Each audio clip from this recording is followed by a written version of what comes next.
2 തവണ തുടർച്ചയായിട്ടും. ശരി, ശ്രീ മോഹൻ വർഗീസ്, താങ്കൾ എങ്ങനെ കാണുന്നു? വർദ്ധിത ആത്മവിശ്വാസം തന്നെയാണ് ലക്ഷ്യ ക്യാമ്പിൽ ഉണ്ടായത് വയനാട്ടിൽ, ഒരു സംശയമില്ല. ഐക്യത്തിന്റെ കാര്യത്തിൽ അടുത്ത കാലത്തെങ്ങും കാണാത്ത വിധത്തിലുള്ള കാഴ്ചയാണ് വയനാട്ടിൽ കണ്ടത്. ശശി തരൂർ പോലും പങ്കെടുത്തു ആ ക്യാമ്പിൽ, അല്ലേ? അപ്പോൾ നിസ്സാരമല്ല ഈ ആത്മവിശ്വാസം. തീർച്ചയായിട്ടും നിസ്സാരമൊന്നുമല്ല ആത്മവിശ്വാസം. കോൺഗ്രസിൻ്റെ ആത്മവിശ്വാസം വാനോളം ഉയരുന്ന ഒരു ക്യാമ്പ് തന്നെയായിരുന്നു ലക്ഷ്യ ക്യാമ്പ്. വയനാട്ടിലെ സുൽത്താൻ ബത്തേരിയിൽ വെച്ച് നടന്ന ആ ക്യാമ്പ്, അവിടെ ഒരുപാട് പോസിറ്റീവ് ടേക്ക് അവേസ് ഉണ്ട്. പിന്നെ ഒരു പാർട്ടിയുടെ ക്യാമ്പിലൊക്കെ ഇപ്പോൾ BJP പറഞ്ഞ 400 പാർ എന്ന് പറയുന്നതിന് സമാനമായ രീതിയിലാണ് ഇവിടെ 140 മണ്ഡലങ്ങൾ ഞങ്ങളിതാ 100 എന്ന മാജിക് നമ്പറിലേക്ക് എത്തി നിൽക്കുമെന്ന് പറയുന്നത്. തദ്ദേശ തെരഞ്ഞെടുപ്പിലെ കണക്കാണ് ഒരു ബെഞ്ച് മാർക്കായി വെക്കുന്നത് എങ്കിൽ 80 സീറ്റിലാണ് വിവിധ മാധ്യമ ഏജൻസികൾ കണക്ക് കൂട്ടി എടുത്തതനുസരിച്ച് നിയമസഭാ സെഗ്മെൻറ്റിൽ 80 സെഗ്മെൻറ്റിൽ യു ഡി എഫിന് ഭൂരിപക്ഷമുണ്ട്, അല്ലെങ്കിൽ മേൽക്കൈയുണ്ട്. അത് തീർച്ചയായും തദ്ദേശ തെരഞ്ഞെടുപ്പിനേക്കാൾ സ്വാഭാവികമായി മെച്ചപ്പെട്ട പ്രകടനം കാഴ്ചവെക്കാൻ കഴിയേണ്ടതാണ് പ്രതിപക്ഷത്തിന്. അത് ആ 80-60 എന്നതിൽ ചില മാറ്റങ്ങൾ പിന്നീട് വരികയും ചെയ്തു. കണക്കുകൾ ഒന്നുകൂടി സൂക്ഷ്മമായി വിലയിരുത്തി വന്നപ്പോൾ 68ലേക്ക് LDF കടന്നിട്ടുമുണ്ടായിരുന്നു, അല്ലേ? അങ്ങനെ LDF ഒരു അവകാശവാദവും അങ്ങനെ ഉണ്ടായിരുന്നു. 68ലേക്ക് വന്നു, 65, 60 ട്രാൻസ്ലേറ്റ് ചെയ്തെടുക്കാൻ ബുദ്ധിമുട്ട്. ശ്രീ മഞ്ജുഷ്, അത് പിന്നെ 80-60 എന്നതിനേക്കാളും 80-60 എന്നുള്ള റഫ് എസ്റ്റിമേറ്റ് മാത്രമാണ്. കൃത്യമായി കണക്ക് കൂട്ടാൻ ഇപ്പോഴും കഴിയില്ല. അത് മാത്രമല്ല, ഇവിടെ അർബൻ ഇത് ത്രിതല പഞ്ചായത്താണെന്ന് ഓർക്കണം. അതായത് കോർപ്പറേഷനുണ്ട്, നഗരസഭകളുണ്ട്, പഞ്ചായത്തുകളുണ്ട്, ജില്ലാ പഞ്ചായത്തുകളുണ്ട്, ബ്ലോക്ക് പഞ്ചായത്തുകളുണ്ട്. ഇവിടെ എല്ലാം വേറെ വേറെ വോട്ടിംഗ് പാറ്റേൺ ആണ്. ഇതിനെല്ലാം കൂടെ ക്രോഡീകരിച്ചുകൊണ്ട് കൃത്യമായ ഒരു നമ്പറിലെത്തുന്നത് ശ്രമകരമാണ്. പക്ഷേ കൊട്ടത്താപ്പിൽ പറയാൻ സാധിക്കും 80 സീറ്റിനോട് അടുപ്പിച്ചാണ് UDFിൻ്റെ ഒരു ടാലി ഇപ്പോഴത്തെ നിലയിൽ. അത് കോൺഗ്രസിൻ്റെ ആത്മവിശ്വാസം 85 റിയലിസ്റ്റിക്കലി 85ലേക്ക് എത്തി നിർത്താൻ കഴിയും എന്നാണ് ഈ പറയുന്നത് ചിന്തൻ ശിബിരം, അല്ല എങ്കിൽ ഈ ലക്ഷ്യ ക്യാമ്പിൽ പറയുന്നത്.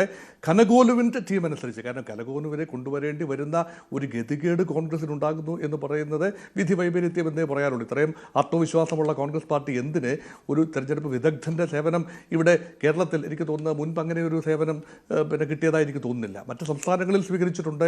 കനകോലം മാറിയും മറിഞ്ഞുമൊക്കെ നിൽക്കും. അതുപോലെ പ്രശാന്ത് കിഷോറും എത്രയോ സമയം മാറിയും മറിഞ്ഞുമൊക്കെ പല പാർട്ടികളെയും സഹായിച്ചതാണ്. പക്ഷേ തന്ത്രജ്ഞന്മാരുടെ കണക്കനുസരിച്ച് 90 സീറ്റ്. പക്ഷേ VD സതീശൻ പറയുന്ന ആത്മവിശ്വാസം 100 സീറ്റ് എന്ന ആത്മവിശ്വാസമാണ്. അതുതന്നെ കണക്ക് തിരിച്ചു പറയുമ്പോൾ മധ്യ തിരുവിതാംകൂറിൻ്റെ ഒരു ഹൃദയം UDFിന് വേണ്ടി തുടിക്കുന്നു എന്നൊരു നറേറ്റീവാണ്. എറണാകുളം ജില്ലയിലെ മഹാഭൂരിപക്ഷം 14-ൽ 12 സീറ്റുകളും പറയുന്നു.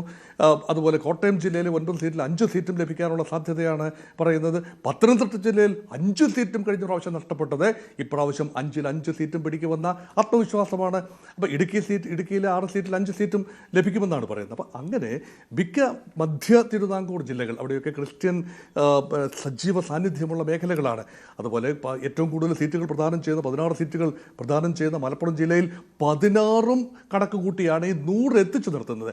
ഇപ്പം ഈ 100ൽ എത്തിച്ചു നിർത്താൻ എടുത്ത ഒരു സാഹസം എന്ന് പറയുന്നത് തലനാരിഴക്ക് പരിശോധിക്കേണ്ടതാണ്. പക്ഷേ യാഥാർത്ഥ്യബോധത്തോടു കൂടി തന്നെ തിരുവനന്തപുരം, കൊല്ലം ജില്ലകളുടെ കാര്യത്തിൽ ഒരു മിതത്വം പാലിക്കുന്ന കോൺഗ്രസിനെ കാണുന്നു. കാരണം തിരുവനന്തപുരത്ത് 4-5 സീറ്റ് ലഭിക്കുമെന്ന് മാത്രമേ കോൺഗ്രസ് കരുതുന്നുള്ളൂ.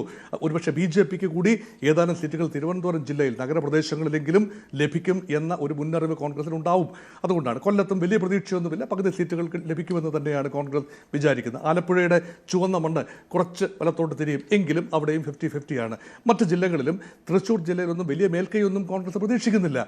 അതേസമയം കോഴിക്കോട് ജില്ലയിൽ വലിയ പ്രതീക്ഷകൾ UDFിനുണ്ട്, കോൺഗ്രസിന് പ്രത്യേകിച്ചുമുണ്ട്. കാരണം കോഴിക്കോട് ഏറെക്കാലമായി LDFിൻ്റെ ഒരു തട്ടകമായിരുന്നു. നിയമസഭാ തെരഞ്ഞെടുപ്പിൽ, ലോക്സഭാ തെരഞ്ഞെടുപ്പിൽ മറ്റൊരു ചിത്രം നമ്മൾ കാണുകയും ചെയ്തു. അപ്പോൾ കോഴിക്കോട് ജില്ലയിലെ ഭൂരിപക്ഷം സീറ്റുകളും മുസ്ലിം ലീഗിൻ്റെയും മുസ്ലിം ജനസാമാന്യത്തിൻ്റെ മാറിയ ചിന്തയുടെയും അടിസ്ഥാനത്തിൽ കോൺഗ്രസിനും UDFിനും ലഭിക്കും എന്നൊരു ചിന്തയാണ്. അപ്പോൾ അങ്ങനെ വിവിധങ്ങളെ, കണ്ണൂർ ഇടതുപക്ഷത്തിൻ്റെ തേരോട്ടമാണ്. കണ്ണൂർ എന്ന പ്രദേശം, അതുപോലെ 2-3 മലയോര മണ്ഡലങ്ങൾ, കുടിയേറ്റ മണ്ഡലങ്ങൾ, അവിടെയൊക്കെ പേരാവൂരും ഇരിക്കൂറും ഒക്കെ കോൺഗ്രസ് മണ്ഡലങ്ങളാണ്. അവിടെയൊക്കെ പിടിച്ചെടുക്കാമെന്നല്ലാതെ ആകമാന ചിത്രം നോക്കുമ്പോൾ 100 എന്ന് പറയുന്നത് ഇപ്പോഴത്തെ നിലയിൽ സ്വല്പം നിറം പിടിപ്പിച്ച് കണക്കാകും. പക്ഷെ അസാധ്യമല്ല.